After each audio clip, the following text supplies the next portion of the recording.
इतनी ठंडी बर्फीली पहाड़ों में जब सेनाओं को तैनात किया जाता है और उन्हें रहना पड़ता है कपड़े के तंबुओं में या फिर लोहे के कंटेनर्स में, तो बहुत बड़ी मात्रा में यानी कि लाखों लीटर मिट्टी का तेल जलाना पड़ता है, जो कि खर्च बहुत ज़्यादा आता है देशों पर, क्योंकि ये तेल बाहर के देशों से आता है। फिर प्रदूषण का क्या कहें, जिसके वजह से हमारा जलवायु परिवर्तन हो रहा है और यहाँ लद्दाख जैसे इलाकों में तो हमारे बर्फीले जो पहाड़ हैं, ग्लेशियर्स हैं, वो पिघलते जा रहे हैं।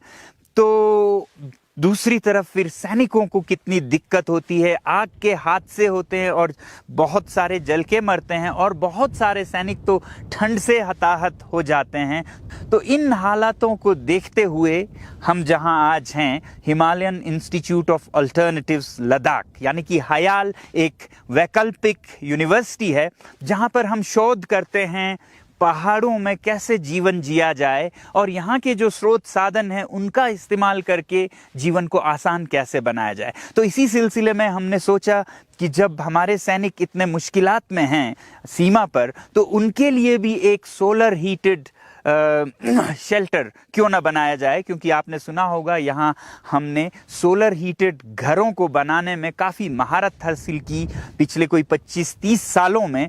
तो अब ये मोबाइल यानी कि उठा के जिसे हम ले जा सके ऐसे घरों में, यानी कि तंबू जो कि सोलर हीटेड हो, वो कैसे बनाएं। इसके बारे में मैं ज़रा सा बताऊं तो ये कोई 15 साल पुराना मेरा एक आविष्कार है, जो कि शुरू में हमने चांगतांग के जो पश्मीना यानी कि कश्मीर जिसे कहते हैं के चरवाहे हैं भेड़ बकरियों के, उनके लिए, क्योंकि वो खाना बदोश होते हैं, उनके लिए एक टेंट बनाया था। तो इस बार की सर्दियों में हमने ये देखा कि जो हमारे सैनिक हजारों में तैनात है गालवान की वादी में, वहाँ बहुत कड़ाके की ठंड पड़ती है और उन्हें बहुत तकलीफ़ें हो रही हैं।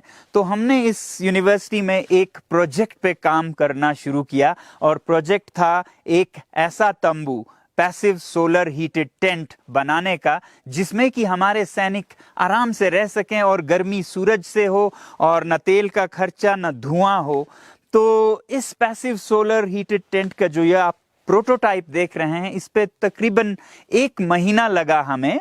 तो ये सोलर टेंट अंदर से कैसा है और काम कैसे करता है, उसे देखने जाने से पहले मैं आपको ज़रा सा बताऊं कि ये कैसे बना हुआ है। इस टेंट के 2 हिस्से हैं। एक आगे का हिस्सा जो कि ग्रीन हाउस हिस्सा है, जहां से सूरज की गर्मी जाती है, और जो पीछे का हिस्सा है वो स्लीपिंग चैम्बर है, जहां की सैनिक रात को सोते हैं। और ये बहुत हाईली इंसुलेटेड हैं, बहुत जैसे रजाई होता है उस तरह का, स्लीपिंग बैग की तरह है, और इस पर विंड शीटर वाटरप्रूफ कवर लगा हुआ है। और फिर ये जो आगे का हिस्सा है जो ग्रीन हाउस है, इससे हम अंदर जाते हैं।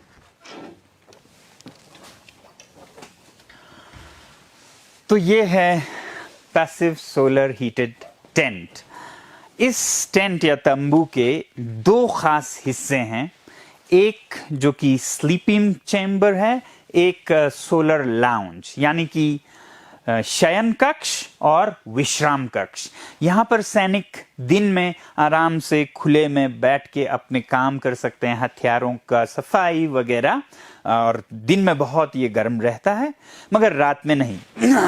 और फिर रात में ये कक्ष जो इसका उत्तर का हिस्सा है वो गर्म होके गर्म रहता है, तो वो यहाँ उनका सोने का हिस्सा है।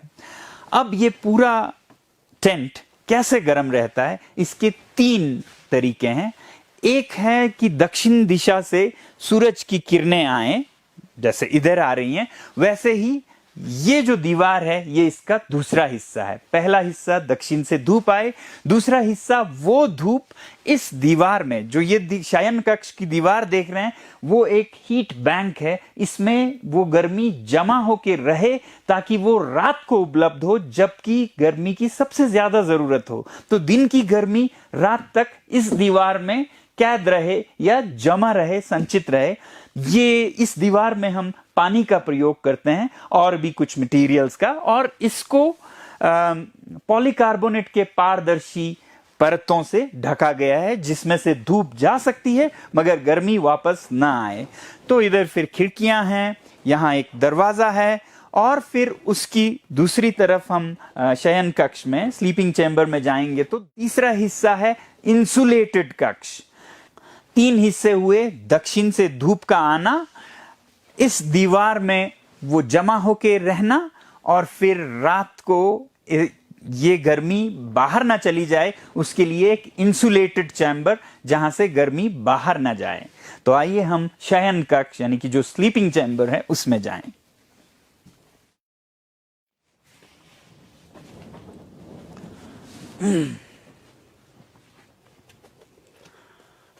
तो ये है पैसिव सोलर टेंट का नॉर्दर्न यानी कि उत्तर का हिस्सा, जहां से धूप नहीं आती है मगर अंदर की गर्मी बाहर जाती है।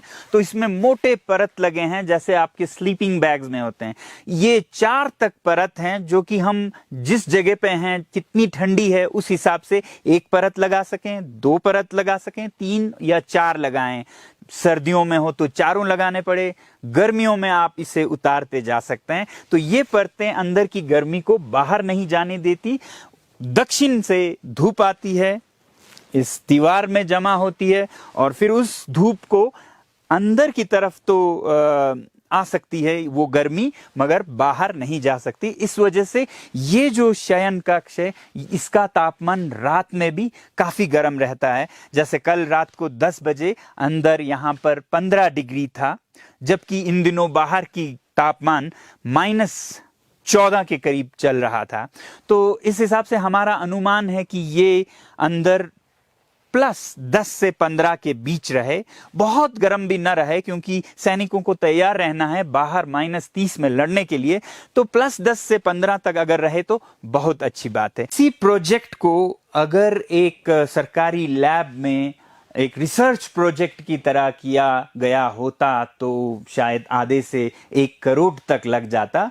हमने यहाँ पर इसे बहुत ही कम खर्चे में किया और 1 महीने में डेवलप किया, और इसका खर्चा हमने सरकार से नहीं लिया, बल्कि ये जो परियोजना है ये मेरे अपने खर्चे से एक सेना के लिए भेंट या तोहफा के रूप में करने का हमने सोचा है।